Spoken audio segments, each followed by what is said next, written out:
Kementerian Hukum mengatakan status warga negara anak dari alumni LPDP Dwi Sasetyaning Tias masih WNI. Direktur Jenderal Administrasi Hukum Kementerian Hukum Widodo menjelaskan status ini karena anak tersebut lahir dari sepasang suami istri warga negara Indonesia, sehingga keturunan kewarganegaraannya adalah anak Indonesia.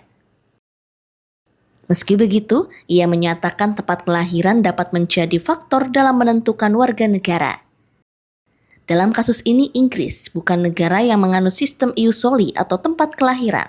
Oleh sebab itu, anak dari Dwi Sasetyaning Tias otomatis berstatus WNI.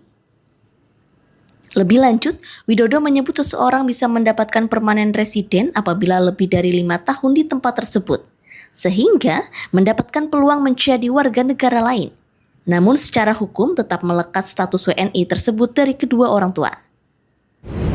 Jadi jika kemudian yang bersangkutan baik ibu bapaknya adalah warga negara Indonesia, maka anaknya seharusnya secara umum berkewarganegaraan Indonesia melekat di dalam sesuai dengan peraturan undang-undang kita.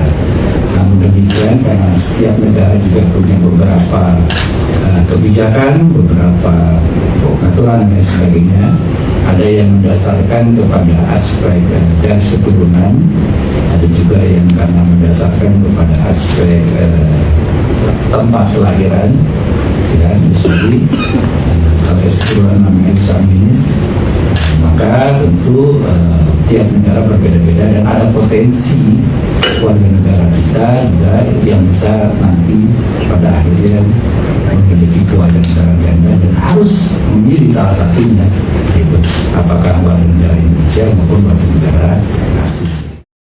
Nama Dwi Sasetyaning Tias mendadak viral di media sosial.